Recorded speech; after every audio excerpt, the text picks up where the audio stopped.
Hey, good afternoon, everybody. Welcome to our Sunday afternoon Meet the Atheists show. It gives me great pleasure to introduce to you from a very hot and sunny Rotterdam, one of our co-hosts on the Skeptic Haven channel. How are you doing, Hein? Hello. Good to be on your show. Thank you for having me. Very, very nice to see you. Let's jump straight into our interview here. Hein, tell us a little bit about your background. Did you Yeah, grow up in a religion? What was the landscape like for you? Growing up. my parents raised their children without religion. I think my dad was an atheist, but he never discovered Right. that kind of stuff. My mum was raised in the hervormde gemeente, the Uh, mainstream Protestant church in the Netherlands.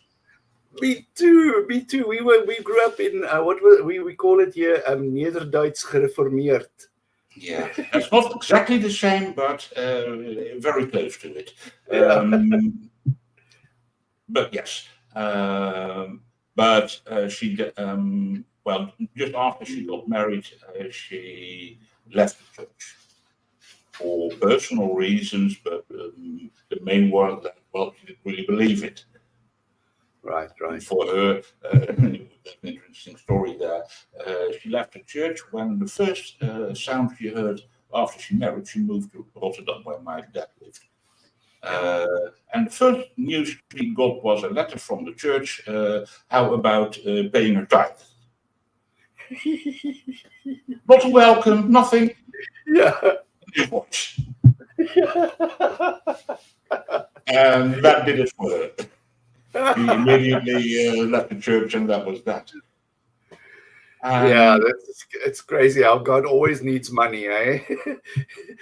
he can he can manage the workings of the entire universe, you control the can't have way the the money. planets spin, everything, but he cannot manage a budget. Nope. So, well, that was that. And essentially, they didn't do religion at home, apart from stuff like Christmas, Easter, and that was, I mean, weirdly, my mum was born in Enschede, very close to the German border in the eastern part of the Netherlands, and there is quite a bit of leftover pagan ritual, Right, just right. in what people do and how they celebrate Easter, Christmas, stuff like that. And that's quite a bit different than, let's say, mainstream, how we see that in, let's say, on the TV or in the papers, stuff like that. And so that was interesting. But the interesting bit was that she explained things. And there was also that other people do things like, carnival or I can't really remember. It isn't important. So essentially, for the first 10 years of my life, my knowledge of religion was one, my grandmother, my dad's mother. She Yeah. was a vaguely uh, doodsgezind. I haven't got a clue what that's in English. Well, sorry, what was the word again? Doodsgezind is Doopsgesind. Doperson is maybe that means a thing to you. No. It's a branch of it's quite an old branch, by the way, of Dutch Protestantism. It did, Okay. I get it yeah, now. Yes. Yeah. and uh, I mean, what she did was essentially two things. She prayed before dinner, and she tried to take me to church one time. Well, she succeeded. She did take me to church once Yeah. when I was 7-ish. So, cool, that was boring. Yeah. I was bored to tears. Yeah. The only Yeah. good news was that she handed me a 10-cent coin Yes. that I could put into the collection sack thingy, and of course I nicked it.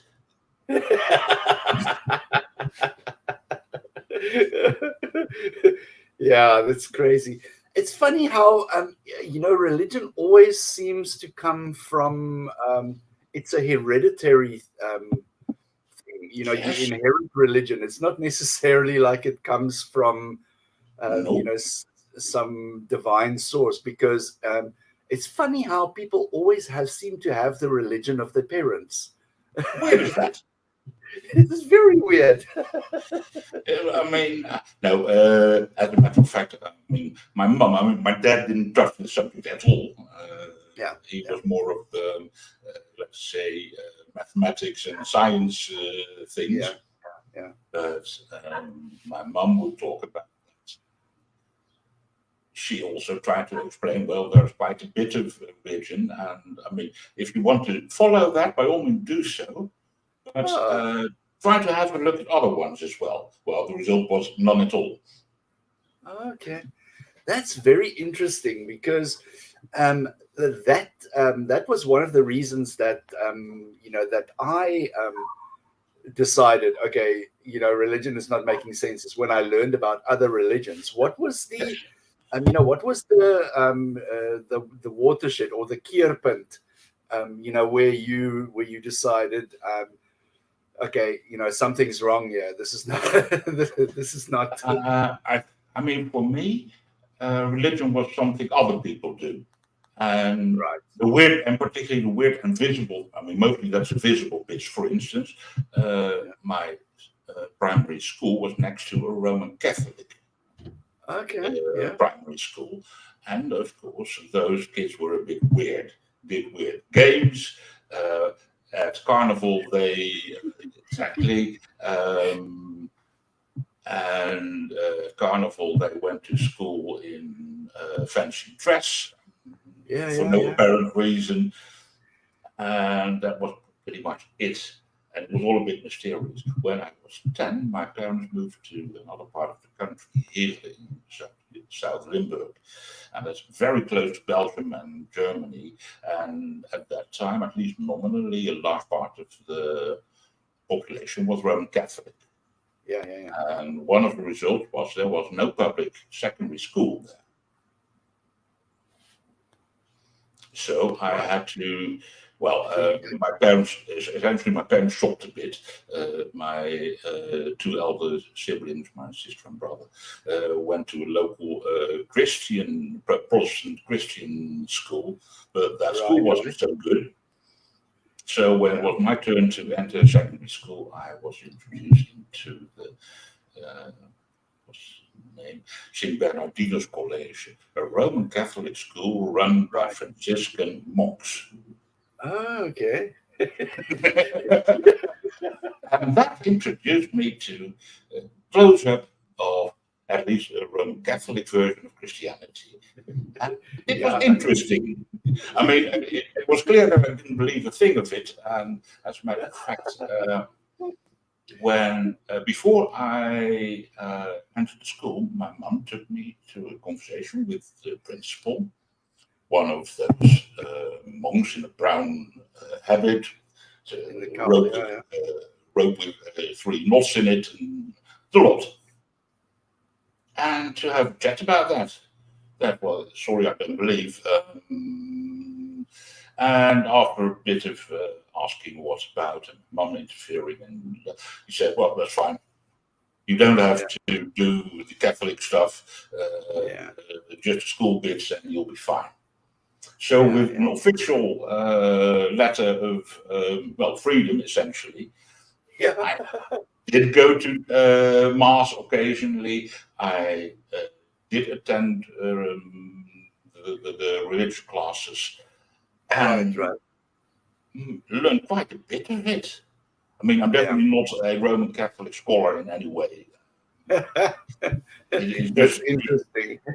Yes. And I mean, the more I got into it, the weirder it got. Yes. I mean, the thing is, what you don't see when you just look from the outside is when you see, for instance, stuff like Mass and the what you call a theological bit of that, the bread turning into flesh and wine turning into blood, and maybe I shouldn't give that too much thought, I'm wondering, at the end of the day, through the course of your lifetime, from the time that you take your first mass until you take your last mass before you die, how much of Jesus did you actually eat? An arm, a leg, a full body? I mean, I quit going, at least taking communion when I was 15-ish, simply for when I realized from one of my religious teachers that essentially what I did was, from the view of a Roman Catholic, blasphemous. Right. I mean, I was unbaptized. I was not, never did first communion like that. I mean, strictly speaking, I desecrating the host. Right. And I mean, and since there's not particularly much fun in the host, or of course, lay people don't get to drink the wine. Yeah. So that wasn't much of a sacrifice, and so I left it at that. Yeah. Soon after, I also decided that I'll go to mass only when it's for personal reasons, like funerals, marriages, stuff like that. Yeah. Death, marriage, funeral. That's the only time you will see me in a church. Yeah. I mean, I've been to my eldest sister. She married a chap who was rather atheist, so to say, when she met him. But after their marriage, he returned to the Roman Catholic faith, and still is, by the way. Okay. And they decided to baptize their children. And I've been to their baptisms, and it's all a bit cringy. I know the Catholics are very big into ceremonies and pomp. Yes. They make a very big deal out of things like baptisms. There's like this elaborate dresses and things that they put the babies in, and yes. I mean, when I think I was still in primary school at the very end. My classmates did confirmation at the local church. So that means the bishop comes and does some higgledy-piggledy, and then they're suddenly from children, they're fully fledged church members. Yeah. Schlemazel, go forth in the name of something like that. I mean, I didn't do that, but I did follow the training sessions for that, and it was funny as fuck. But I can really imagine. And so, of course, you know what you describe, Hein, is something that, to us in the African context, just to have that freedom to explore and make your own decision in terms of what you find believable or not. For us in the African context, that's completely unheard of, because we live in a society that's very, very hierarchical and patriarchal, where the things are generally laid down to as a very strict dictum in a family structure. So that kind of luxury that you describe, where religion wasn't really a big issue, your parents didn't care about it, the people around you didn't care about it, it's completely foreign to us, because in the society that I grew up in, especially, religion came from the man of the house through to the woman of the house through to the children of the house, and it's that's the way that it is. So it's extremely interesting to hear how you grew up in this environment where this religion is almost considered like an oddity, like something something that's very strange. Yeah, of course, it's maybe a good idea to explain a bit about, let's say, the societal background of that. Until roughly the 1950s, early 1950s, pretty large majority of the Dutch were at least nominally religious. Yeah.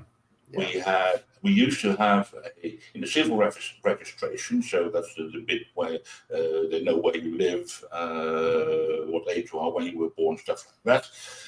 There was also an entry for religion. Yeah. And I think that we lost that around 2000. Right. So we had reasonably good counts, at least from people who had nominally some religion. But it was ordinarily when two people of the same religion were married and had children, those children automatically got that same religion in the registry. Yeah. So that doesn't necessarily reflect reality, but also counts from, let's say, interviews and stuff like that. I think we even did censuses then. I remember now that kind of questions were asked. 80% roughly around 1950. That steadily declined. And in the cities where I grew up in my lovely city of Rotterdam, those numbers were quite a bit lower. Working classes were pretty much non-religious. Right. And still are. And so, and in the rest of society, the numbers went down and down and down. And in 2010, we hit less than half people are identifying as religious. Yeah. And so essentially, non-belief is very common here. Exactly, but that's the funny thing is there seems to be a change in the global zeitgeist about religion, where not even 3-4 decades ago, being religious was seen as something virtuous. If you said I was religious, people automatically assumed that, oh, this is a person of good standing, they have good morality and everything. And nowadays, it's become a bit of a non-issue. People don't really care what your religion, other things are more important, like your character, your ability to perform your duties in whatever it is that you attempt to do. Whereas in the past, if somebody said, "Oh, I have a degree in theology," automatically you thought, "Oh my God, this is such a good person. They're going to work so hard. They've got such good morals." Yeah. Well, we know how that works. Exactly. Yeah. Just ask the children. Yeah. But yes, that's a firm difference. The first I got to learn about that was when my first girlfriend, I started dating her. I was 17-ish. And she had two Catholic parents who were rather serious about that, but she didn't believe a word of it. That was Roman Catholic, as in no sex before marriage, like that. And the weird thing is, I got on with her dad quite well, but mother not so much. And when they found out eventually that we did have sex, that was of course not a good thing. Her dad, essentially, mum sent her husband to me to have a stern talk. Yeah. Yes, exactly. And that when, at one moment he said on a rather, blaming tone, that I, what's the word for that? Took the virginity of his daughter. That was a very bad thing. Oh, sorry, sir, it won't happen again. Yeah. And first he became red, then he became a bit pale, and then he started laughing. But this is the funny thing is, did you notice how religion places women in this role where the only thing of value that they have to give is their virginity?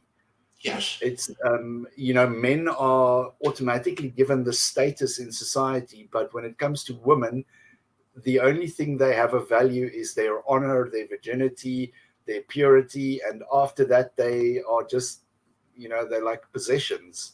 It's very strange how how Middle Eastern and how turn of the previous century that kind of outlook is. Yes, it is. And I mean, it's something that I've never seen. I mean, I didn't even become aware of all that before I was 14, 15-ish, that was a thing at all. Yeah. And I mean, the family I grew up in was rather straightforward in that. I mean, we weren't in any way extreme, but to give an example, walking around in the home in the nude was rather ordinary practice. Yeah. In no way sexualized, just something. I mean, why be ashamed for how you look? Exactly. Yeah. Thingy. And of course, for many religious people, that's they kind of think that that's a thing. Yeah. It can be like there's the whole purity culture, and this is another thing is I remember when I was growing up, there was I was also one of those children. I was never ashamed of my body or ashamed of anything until religion came into the picture, and then like in an instant, I was taught to be ashamed of things that are natural, of natural expressions of human feelings, and it's very strange, and it's all done as a control mechanism. It's used as a control mechanism. To control people, to control their behavior, to control the society around them. And again, in that process, it just reinforces that the position that the church claims for itself, because it claims for itself the unquestionable moral center of things.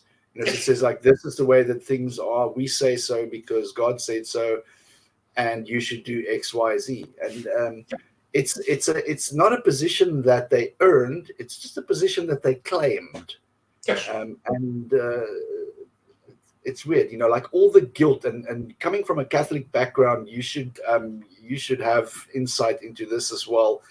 Guilt and shame and those kind of things that they imprint on young children, young impressionable children. I think that, to me, is the biggest harm that religion does, is to teach you that you are not worthy of love, you are not worthy of being recognized, that who you are as a person is not enough, because I mean, that was a weird thing that I picked up from your friend and your mother, particularly about how they thought about women and girls. And I mean, they were modern enough to have their daughters having good education. Right. As a matter of fact, that girlfriend, I mean, I lost sight of her after some time, but we lived together for quite a bit, and she's a university degreed civil servant and makes quite a bit of money. She even got a doctorate, quite an achievement. I didn't do that. And so that's quite a bit. But on the other hand, they really try to control pretty much the lives of their daughters, or at least a mother tried. And I think that because I came into at least my girlfriend's life, I gave an example for at least her sister, because when she got a boyfriend, she had a lot easier. So I'm pretty sure that in a way I taught her parents a bit about how to live life, and that, I mean, I'm pretty sure in hindsight that her mother did this because that was how she was taught was the right way. Not because she really wanted to control her daughters. Yeah. Look, this is very interesting that you mentioned this, Hein, because and people always, whenever I speak about the harm that religion does, and then in the same sentence, I also said, like, oh, our parents teach us religion, and it comes from our society. People automatically assume that I'm saying, oh, your parents were so bad. Look at what all this stupid middle Bronze Age nonsense that they taught you. But that's not what I'm saying. Like, what I'm saying is we do the best with what we have. And I also looked at my family, and a lot of them, most of them, 99% of my family is still religious, and very religious at that. So I'm not out there to go and attack my family's core values or anything. That ship has sailed for me a long time ago. But what I do, my family knows that there's a boundary as well. We don't talk about religion unless they're prepared for a very, very, very, very, very long and hot conversation, because it's something that we don't agree upon. But I don't blame, I'm not in the mindset of blaming people who taught me religion, because, like I said earlier, they thought that they were doing what is best for me. Yeah. And they still do it too. They still believe it themselves because they think that is a good solution for them. And I'm okay with that. I can't sit here and look at other people and judge them. And that's actually quite biblical, not to judge people. Yes, I mean, the weird thing is, of course, that the religious are very fond of judging. I mean, not all of them, by the way. Yeah. Weirdly enough, she was a first cousin of my mother's. I called her aunt, but she wasn't really an aunt. The first cousin of my mother's. I don't know how to say that in English. She was a rather devout believer in the same hervormde kerk. Yeah.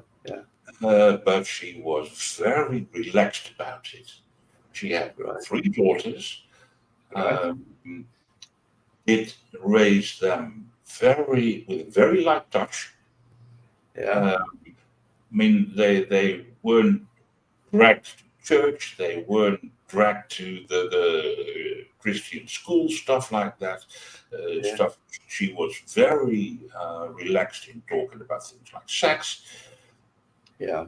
And that is a way of living your religion that I see very little problems with. Yeah.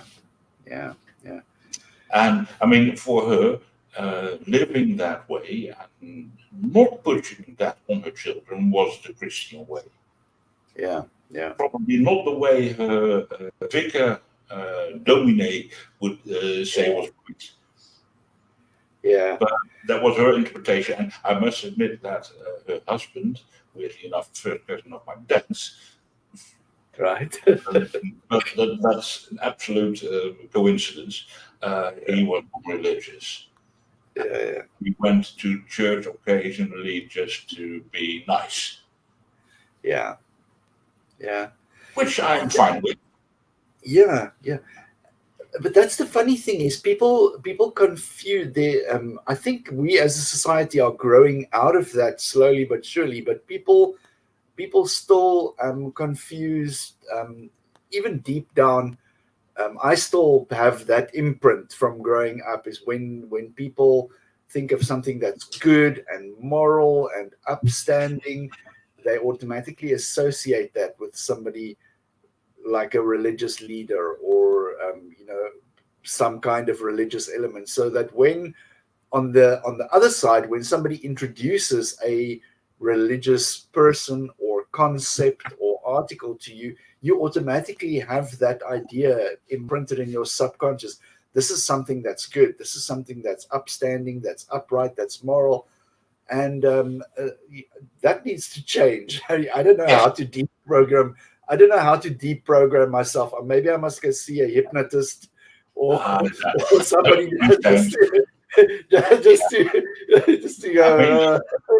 it's one of the things. I mean, I've never had that kind of thing. I Yeah, mean, yeah, I'm pretty sure that I have other kinds of beliefs that are not completely rational. yeah. Oh, we all have them. Yes, Yeah, and so I know a bit of that, how I got rid of a few weird ideas. yeah, But I mean, never stuff I had, well, that had been poured into me from a very young age. So that doesn't yeah, mean much to me. Uh, I mean, there's another side to this. I mean, quite a few people around me when I lived in here, uh, well, said they were Roman Catholic, were members of a Roman Catholic Church, but as far as I know, didn't believe a word of it. Just went through the motions. yeah, As in, went to church twice a year with Easter and Christmas, and possibly a wedding or a funeral, and that was about it. I yeah, well remember my other sister. She dated and now married a local guy of parents like that. When yeah. they got married in the 1950s, after a year of marriage, they got the parson over asking, how's it about children? Yeah. It's crazy. And they kicked him out, essentially. And I mean, then they got a son, and a few years later, another son, and then Mr. Parson came back anymore. It's so crazy. None of your bloody business, of course. Which they Exactly. didn't say, which those parents didn't say with so many words. They Yeah, just yeah, gave committing answer. That was that. yeah, yeah. But But, it's I crazy mean, how religion imposes itself. That's the thing that I find so striking. yes, It's a big imposition, because if you just leave people to live their normal lives, they wouldn't care two fucks about religion. no, But religion will come and insist, it's like, ooh, nice soul that you have there. It would be a pity if something happened to that soul that you have there. It's like a gang, like a mob boss yes, trying to push money out of the shop on the corner. Oh, it's yes, a nice shop you have there. It would be a pity if somebody like broke something. yes. Uh, anyway, that's. I mean, weirdly enough, well into my 30s, I didn't identify as an atheist. Yeah, I would say I was non-religious. I well remember from particularly secondary school, because quite a few teachers started their lessons, or at least the first lesson of the day, with prayer.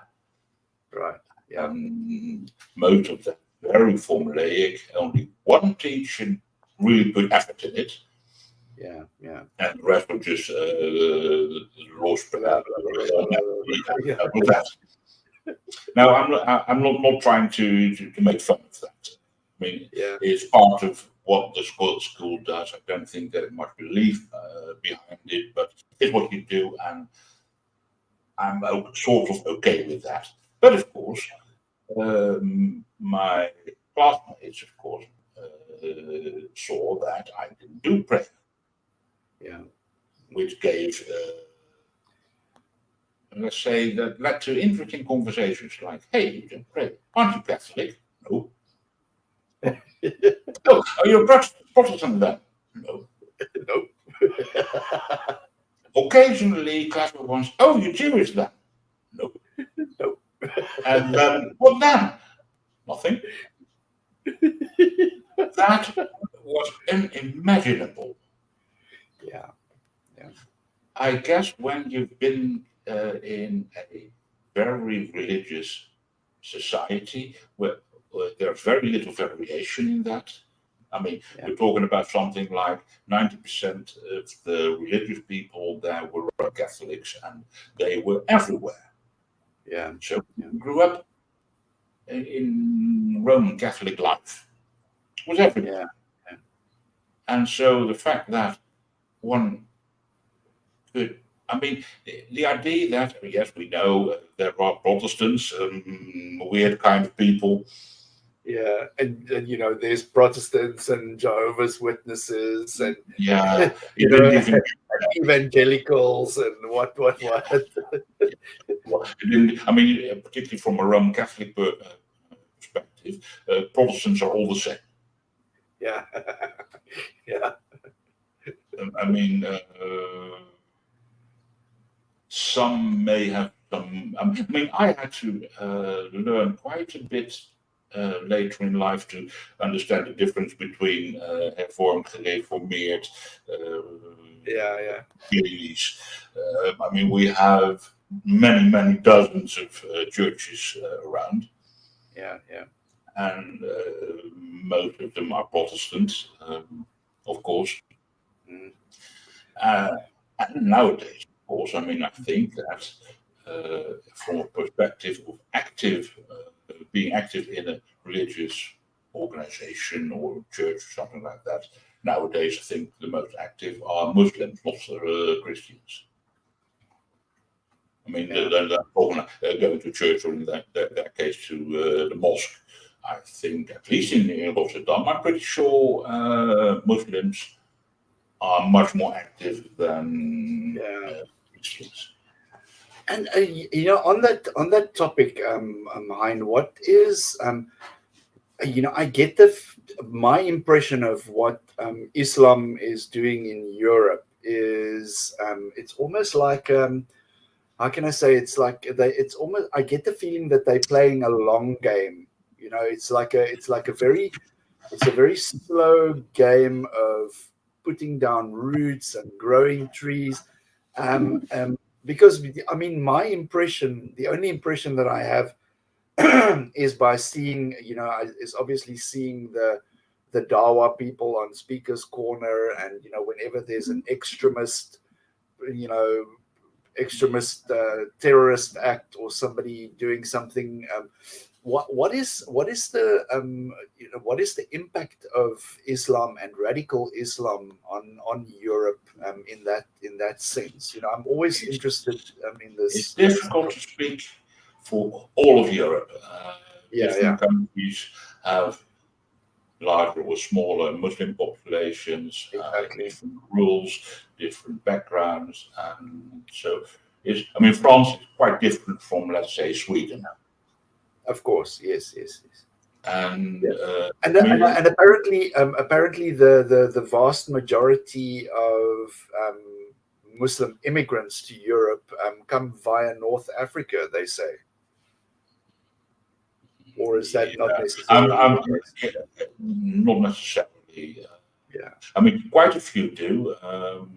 Yeah. But I mean, first of all, we must make sure that, I mean, quite a bit of immigration of Muslims in Europe is completely legal. It's just simply, for instance, relatives coming this way and immigrating, often through marriage. And it's completely legal, and there's no worries about that. They don't come in small boats from Africa to Europe. So that's not a big problem. Another thing is that I know that there is some drive in certain, let's say, Islamic mosques and schools to do and try and play that long game. On the other hand, I don't think it's working. Something like 5% of the population is nominally at least Muslim, and that has been so for 30 or 40 years.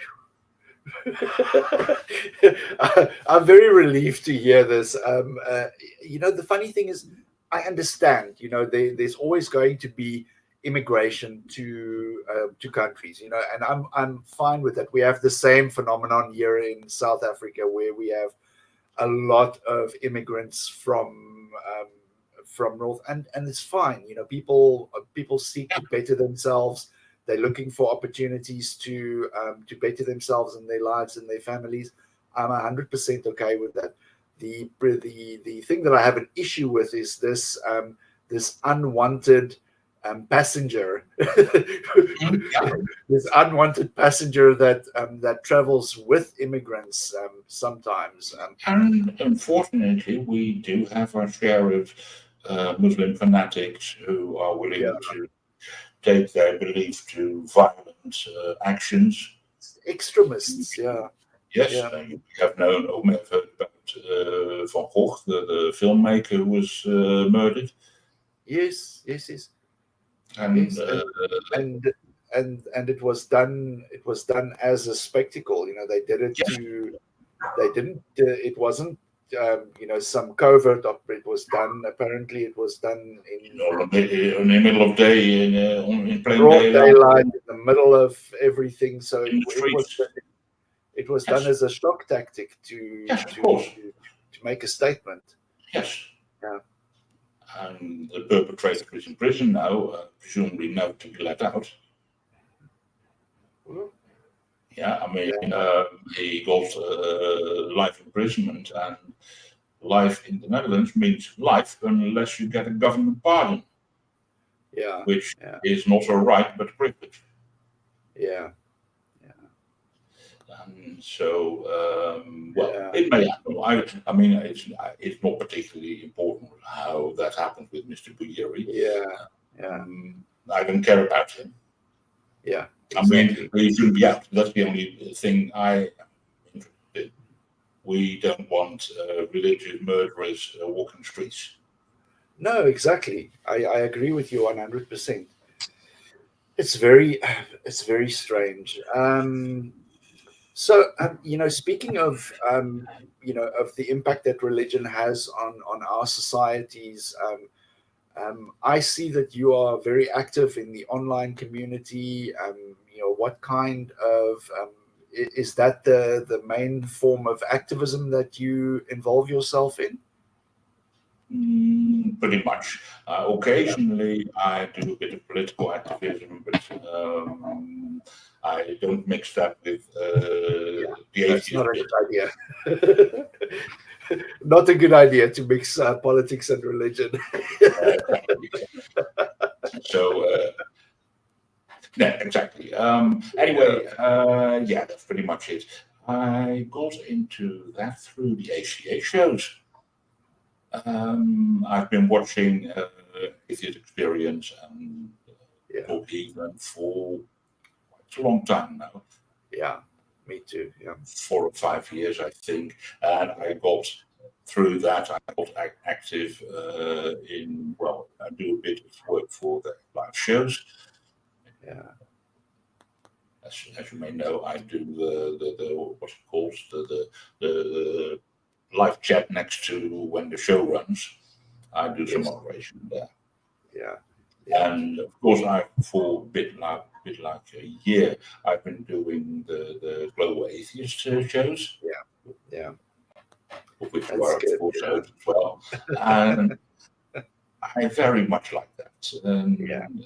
I like to talk about it. And I've been very much active online in years ago in the 1990s news groups. Nowadays on Discord, occasionally in the comments on YouTube.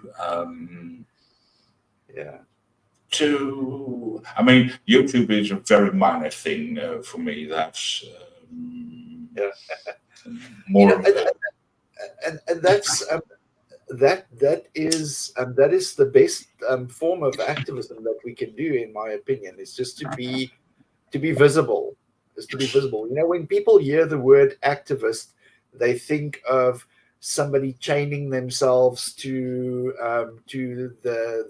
the tractor that is going to plow the forest, or chaining themselves like Greenpeace to the whaling boat. That's the idea. I'm definitely not saying that's a bad thing. I mean, activism is a way to get things going. Yeah. I mean, the main target. I mean, it's effectively like this. I mean, for political activism, it's like this. Just protesting and waving a banner doesn't work. Yeah. You can do that all day, and politicians won't change a bit. They will ignore you. Yeah. No, they will ignore you. So you have to poke them a bit. Exactly. Yeah. And that is what activism is about. It's not about trying to force the issue, Yeah. but to get politicians Take interested notice. in the matter, Yeah. poking them. And if that means inconveniencing them, I'm fine with that. Yeah. Me too. Me too. 100%. I mean, I firmly draw the line at violence. Yeah. Me too. Not because I'm against violence, but because it's counterproductive. Yeah. Yeah, exactly. And it's counterproductive. It's counterproductive to be violence, because ultimately the easiest way to convince people of something is for them to change their minds. Yes. You know, Exactly. if you force somebody to believe something, you haven't succeeded in anything. You know, and whether that be by inconveniencing them, or physical threats, or physical, that's not the way to change people's minds. It has to come inconveniencing is okay. As in, let's say, stand in the way of the travel, and so they arrive late. Yeah. I mean, an occasional throwing by to some nasty person is fine, but I won't say that it's really good either. But I mean, it has a certain. It's amusing to see. Let's say, what's name? I don't know if they tried him yet, but suppose somebody would throw a pie in the face of Donald Trump or Mr. Musk or something like that. I mean, it doesn't achieve much, but it is highly amusing. I cannot stand that. I cannot stand that man. I don't know what it is. It's terrible. I've asked myself so many times, what is it about that person that you do not like? Because there has to be something. I cannot put my finger on it. It's very, very seldom that I dislike a person without any reason or anything. I mean, in the case of Trump, it's his self-satisfied ignorance. Yeah, and arrogance. That's the arrogance. one thing. I mean that ignorance. Yeah, you've actually given it some voice now, and I agree with that. You know, it's the ignorance, the arrogance, the entitlement. Those are qualities that. And of course, I don't know exactly how to express that in English. In Dutch, I'd say huichelarij. Pretending to be a Christian, waving a Bible. Schijnheilig. We call that. Yes, schijnheilig. Schijnheilig, yeah. That. Which what is schijnheilig in English? It is sanctimonious, I think. Sanctimony. Yes. Exactly. I don't know. But it's this is another movement in the Western cultural zeitgeist, especially in the North Americas, which is very concerning, is conservatism, and you have an element of conservatism in Europe as well, where which is like I said, concerning, because it goes against libertarian humanist principles and things that I only discovered that there was a label for what I felt since I was a young child, and that was humanism, So I only discovered that late in my adult life. I said, oh, so that's what it's called. Yeah, we have a lot of concepts, that resonate with me when it comes to humanism, and even in our indigenous South African cultures, there's this concept. It's very human centered. The principle is basically, I am because we are as a community. We exist as a community, therefore I am. That kind of it goes against the Western thinking where it's basically I am, I think, therefore I am. It will be, but the African concept would be like, Yeah. I am because we are. Yes.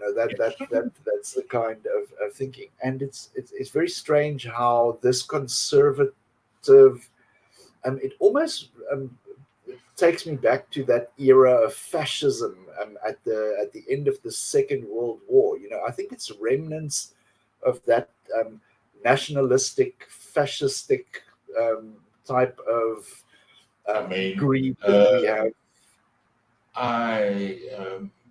I talked about Musk, of course. I've recently upgraded him from fascist to Nazi. It's true. Just call him a Nazi, straight I up. mean, he already was a fascist and defending fascists, giving fascists a platform, but now he adds anti-Semitism to it, so he's a Nazi. He's a Nazi, yeah. Bye Straightforward, bye. yeah. I mean, Bye. I Bye-bye. Have a good time. I well remember. I mean, this is of course, very much taught in school. What we did to the Nazi leadership after liberation, we Yeah. shot them. Yeah. Yeah. I don't know. That. But that's the thing, is like I'm only now making the connection between this conservative element. There's definitely elements of fascism Yes. and nationalism involved in it. I mean, I like to. I mean, the Christian nationalists in America, Yeah. prefer to call them the Jesus Nazis. Yeah, it's true. And since they, of course, managed to get their hands on the Republican Party, and the Republican Party can't afford to lose their vote. Yeah. There's something going very, very, very wrong. Yeah. And it's not impossible that a next attempt to seize power, like the January 6th, when was it, thingy, that it may work. Yeah. It's true. It's very concerning. That is concerning. And I mean, those guys are armed and dangerous. Yeah, they've got a good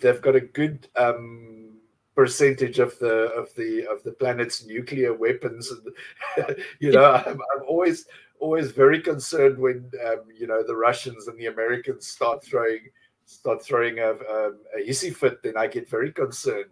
Like, Yes. guys, just chill, take it easy, relax. We grew up in the Cold War. Me too.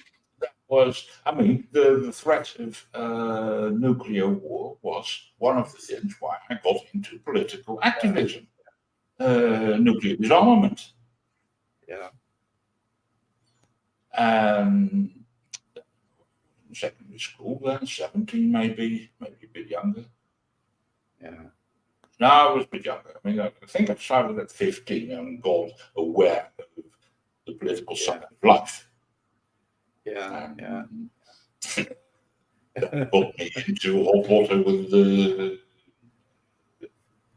principal and my teachers quite a bit. But that was interesting. And I mean, the weird thing was that when it came to it, the principal I mentioned earlier let me get away with things other people couldn't.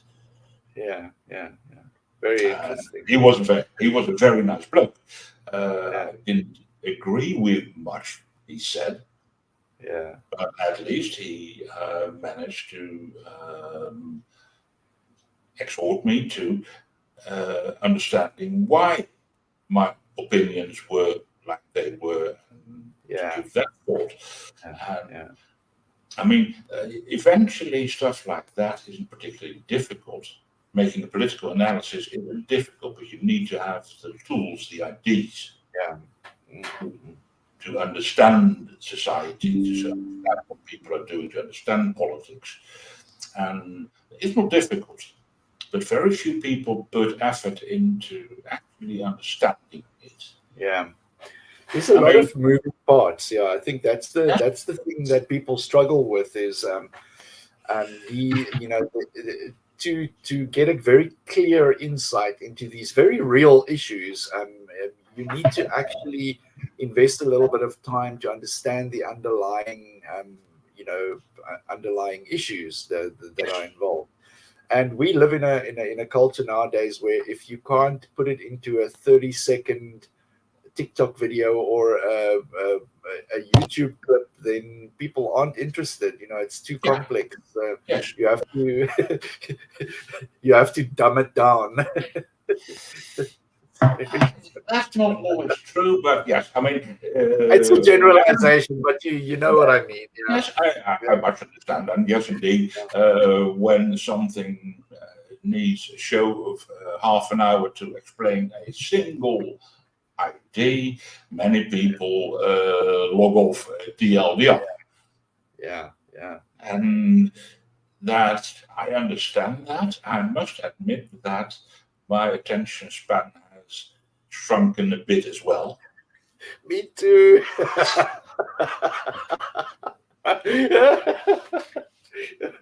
Yeah. Well, initially, I thought we were going to talk all about religion and talk about you, but we've gone like for all over the show. Yeah. So anyway, there's one more thing I would like to say that. I mean, I've never had something like a deconversion, but I'm well into my 30s. I didn't identify as an atheist. I knew about atheism. I knew atheists, quite a few very respectable ones. But I mean, there used to be, no, there still is, a radio program on public radio, 1.5 hour each week, by the Vrijdenkersvereniging. Oh, the Vrijdenkersvereniging, yeah. Yes. I like that. Yes. And when I was 16-ish or so, I used to listen to that. It was on Friday evening around 8-ish. They had half an hour. One of the men that regularly doing a speech was Anton Constance. He was an anarchist, socialist, and freethinker. And he was very fond of the half hour long rant on capitalism, the church, the state, and much amusing, but a bit difficult to take seriously. Yeah. Even though I am ideologically very close to him, he's no longer with us. He's been dead for 20 years or so. But he was definitely an example of atheist activism, even although he rarely used the word. And I think that was, for me, was in the 1990s when I got onto the internet and news groups that I got aware that my beliefs are identical to atheism. Yeah. And so from then I started calling myself and identifying and coming out as an atheist when the possibility was okay, or people were interested or asking questions. I'm definitely not pushy in my disbelief. Yeah. I mean, when people around me, when they are religious, that's fine. Yeah. I will not ask nasty questions unless we get into a conversation about it. Yeah. Exactly. But this is the funny thing that you mentioned this, Hein. It's I mean, besides being involved in Atheist Republic and, with the Skeptic Haven show and things like that, if you met me on the street, religion is the very last thing that I want to talk to you about. Yes, exactly. It's a non-issue to me. The only time that you will hear about my atheism, if we're not in this context, is if you ask me about it. It's not something that I'm concerned about at all. Weirdly enough, if we work, let's say, in the same office, you and I could be colleagues chatting about and took years before we found out Yeah. that we're both atheists, because you don't talk about it. I mean, in Dutch offices, religion is definitely not a nice subject. Yeah. You don't talk about it. It's considered rude. It's considered rude here as well. You know, you're not. It's a personal matter. Yes, we don't talk much about politics apart from office politics in offices much, but that is at least let's say as a subject during lunch break, it's acceptable. Yeah. Religion is not. Yeah, that's amazing. Yeah. Well, so anyway, so from let's say 1990s, I'm a proud atheist. Yeah. Don't know if you saw my. Nice. Well, Hein, I think let's leave it at this point for this week. I'd love to carry on. I can talk to you for days because it's so strange when you see other atheists. You are like, that's my people. That's my people right there. But I do want to be mindful of the time, and again, thank you for being so generous with your time. For spending your Sunday afternoon with us. Where can people find you? Are you on any other social networks, or is it just on the Skeptic Haven at this time? Skeptic Haven is definitely my stomping ground. Sorry. I have a blog, but I very rarely write on it. Yeah. So well, if there's anything that you want us to link to you, then by all means just send me the details on Messenger, and I can put it in the description. Yeah. I mean, I'm quite active on Discord, and I can send you a link to one of my favorite servers which I am in upper management, which is very nice, inclusive. It's not politics and religion, is it? No, not at all. No. It's called Heretic Hideout, and it's essentially a place for people who don't do religion, support and nice chit chat. It's not very intensive. It's mostly text based. Occasionally we do voice things. We're trying to get that running as well, but without much success so far. Yeah, it's difficult. It's difficult to build community, eh? Trust me. I'll give you a invite code for that, and you can post that the show text. Yeah, because we're not publicly findable, but it's not secret. Yeah. No, that's good to know. The only thing I can say is we don't like when people come in there and are judgmental about LGBTQ, the gay community, stuff like that, and we don't allow abuse related stuff. We are very inclusive, and we want for any person who would like to be there to be a safe place. Yeah. But thanks for having me. I very much enjoyed this. Yeah. Me too. It's nice. There's a bit to it that let's do it again. We've been together on a couple of the Skeptic Haven shows, and I said to myself during the week, I said, we have to actually speak to Hein and just introduce him to our members, and I'm very glad that we did. Yes. So I will see you in Skeptic Haven soon, I think. But otherwise, bye-bye. Tot ziens en dank je wel. Dankie en tot ziens. Ja, dit is tot ziens. Ja. Tot ziens, oké. Ja. Bye, dankie. Bye.